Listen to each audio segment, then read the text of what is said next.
A completely disastrous presser just now by Karoline, Leavitt, Donald Trump's chief propagandist. Watch what goes down here. Play this clip. And as we commemorate Labor Day this year, we finally have a president who fights and delivers for the American worker every single day. President Trump believes that American workers are the heart and soul of our economy and our national identity, which is why he's championed an agenda that puts them first always. For decades, the hardworking men and women of our country who built the greatest nation in world history were sold out by selfish, greedy, short-sighted globalists who put our country on a path to economic and cultural ruin. They hollowed out our factories and towns and betrayed the American working class by shipping jobs overseas and importing millions of low-wage migrants to replace American workers. Under President Trump, this national disgrace is over. American workers are, once again, being put at the center of national trade policy, and the dignity of American labor is being defended. And it gets worse from there. I mean, does she actually think that we, the people, are buying any of this? This is entirely humiliating. Here, watch this. The first question is associated with the shooting that occurred the other day. And I want to ask the question of, we know that it's not a gun thing. Any rational person knows it's not a gun thing. We know it's a mental health issue. So I want to know from you, what is President Trump and the White House going to do to address mental health issues around the country associated with these shootings? And the second thing is Chicago. You know, anybody with a connected brainstem knows that Chicago's crime is out of control. And young black men are getting killed, laying dead in the middle of the streets every single day in Chicago. No president has addressed any of these issues. And so what is the White House going to do to address issues in their capacity to deal with the conflict and violence in Chicago? Sure. Well, to your first question about this shooting in Minnesota, right now, the administration is focused on helping the people of Minnesota. It's been less than a day, of course, since this tragedy happened. We have federal law enforcement on the ground assisting local law enforcement. This investigation is ongoing. There's still a lot of facts to understand about these circumstances. Another disastrous moment. Oh, jeez. Play this clip. To Brandon's question, 1,300 short in Chicago, 3,000 short in New York, 500 short here in Washington, D.C. What can the White House, what can the president do to help recruitment of police officers? You've done well with the military and Border Patrol. What can be done to get more police officers on the streets of America? Well, the president has certainly been very successful in recruiting federal law enforcement. If you look at the ICE recruitment campaign that was led by he and our Secretary of Homeland Security, we've seen more than, I believe, 130,000 applicants to join ICE, which is just amazing. There's more applicants now than there are jobs to fill, and we're very grateful for that. Clearly, Americans want to serve their communities. They just need a leader who encourages them to do so. So maybe Governor Pritzker should spend less time demonizing the police, more time trying to recruit more police, and more time trying to call the President of the United States to get crime in his city under control. The President wants to allow law enforcement, whether it's state, local, federal, to do their jobs, to arrest criminals, to put them behind bars, and to remove public safety threats from American communities. He'll continue to do that. Thank you, guys. And it continues on this path. Sure, Karoline. We believe you. Here, play this clip. Question if I could, Karoline. Question if I could. Sorry. I wonder if you could answer why the president hasn't acknowledged the shooting at CDC headquarters that took place earlier in August, where a police officer was killed, and it was reported that the motivation for the shooting was somebody who was really unhappy with the effects of the COVID vaccine. We absolutely were very much aware of that shooting. The Secretary of Health and Human Services put out a statement immediately. He was in touch with the CDC, and he actually traveled to Georgia to assess the situation and to mourn with the people who work in that building there. Okay, and then what in the Kim Jong-un is this? Let's play it. As a result, President Trump has already brought in nearly $10 trillion in new private and foreign investments so that the top businesses in the world can create high-paying jobs in America and hire American workers to fill them. And if you're wondering, Ben, is it going to get worse? Or what's the point of all of this?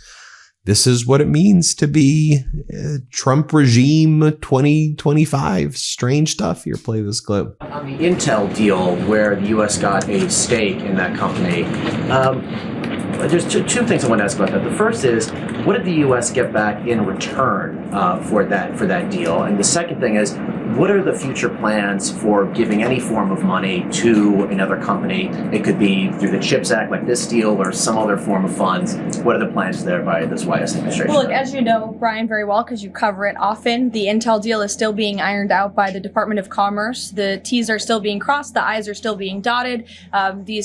It's very much still under discussion. But the president's thinking, I can share with you, is certainly to ensure that the United States government is making our country wealthy again and is benefiting from some of these deals. And it's a creative solution. I know it's outside the box thinking, which is uncommon in this city, but it's something that he proposed and something that the Secretary of Commerce is working on putting into action. Mary. It goes on and on and on. Let's play it. I've seen a lot of calls for action, among these lawmakers saying that we shouldn't just be praying. One that I've seen on the right, actually, is calls for the FBI to institute a new class of domestic terrorism that involves trans ideology. Is that something that the administration would support?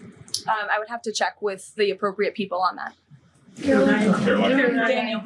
More from Karoline Leavitt right here. Let's play this one. I have two questions for you. Sure. Democrats, including former White House Press Secretary Jen Psaki and Minneapolis Mayor Jacob Frey, attacked prayer and pushed gun control in the aftermath of yesterday's shooting. What's the White House's response to their comments?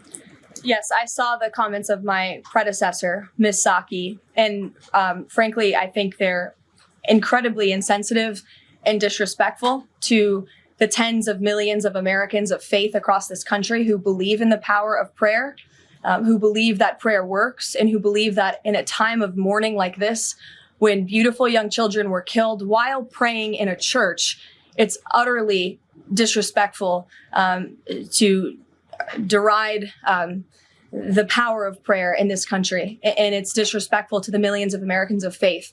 And I would encourage Ms. Psaki to pray for these families themselves who need it right now more than ever. Do you struggle with bloating and discomfort after your morning coffee? After drinking Everyday Dose consistently, my bloating has reduced and my face is less puffy. Everyday Dose offers coffee that does more. Coffee Plus features 100% Arabica coffee enhanced with functional ingredients for smooth energy, calm focus, gut health, and skin support. No crash, no jitters. The all-in-one coffee that makes you feel as good as it tastes. Coffee Plus is available in two varieties. Mild roast, which is smooth and light-bodied with 45 milligrams of caffeine. Medium roast, which is rich and full-bodied with 90 milligrams of caffeine. Both feature 100% Arabica coffee enhanced with functional ingredients for a smoother, more focused energy boost. Ingredients undergo third-party testing to ensure purity and potency, free from mold, rich in active compounds. Exciting news! You can now find Everyday Dose in Target stores across the country. Celebrate with a buy one, get one deal. Just buy any 2 Everyday Dose products at a Target store near you, and they'll pay you back for one. Visit everydayDose.com/MTBOGO for more details. That's visit everydaydose.com/MTBOGO for more details. And again, this one of the more humiliating moments of this. Let's play it. Question has to do with, I just had one more, if I may. It has to do with the president's intention to remove Lisa Cook as a member of the Federal Reserve Board. He is going or acting upon allegations that have been made by Trump administration official Bill Pulte. These are just allegations. She hasn't been convicted yet of any crime. Is the administration opposed to allowing Ms. Cook to have due process, to challenge what has been alleged against her? I believe she is challenging it. I believe she just filed a lawsuit today, and Mr. Pulte has deferred those allegations over to the Department of Justice to investigate them. What I will say is that you had these mortgage receipts very clearly shown to the president, and he has the cause that he needs to fire this individual. He laid it out in the letter that he provided to her and to the public as well. And so we'll continue to fight this battle. Carrie. And again, I could keep on going on and on and on with this low light reel, but I'll just show you a few more so you can see how ridiculous this is. Here, play this one. Karoline, thank you so much. First on the firing of the CDC director. First, Sure. who will replace her? And then also, overnight, the White House said that she did not align with the president's agenda. Dr. Menard's attorneys say that she refused to rubber stamp unscientific, reckless directives and fired dedicated health experts. What specifically did she do wrong? Look, what I will say about this individual is that her lawyer's statement made it abundantly clear themselves that she was not aligned with the president's mission to make America healthy again. And the secretary asked her to resign. She said she would, and then she said she wouldn't. So the president fired her, which he has every right to do. It was President Trump who was overwhelmingly reelected on November 5th. This woman has never received a vote in her life, and the president has the authority to fire those who are not aligned with his mission. A new replacement will be announced by either the president or the secretary very soon. And the president and Secretary Kennedy are committed to restoring trust and transparency and credibility to the CDC by ensuring their leadership and their decisions are more public facing, more accountable, strengthening our public health system, and restoring it to its core mission of protecting Americans from communicable diseases, investing in innovation to prevent, detect, and respond to future threats. That's the mission of the CDC, and we're going to make sure that folks that are in positions of leadership there are aligned with that mission. And okay, Karoline Leavitt, beyond embarrassing, play it. Brian. Thank you, Karoline. Two questions. Bouncing off the CDC situation, CDC. I'm curious if administration officials are pushing back on the president's agenda, privately, publicly, however, should they fear to lose their jobs going forward?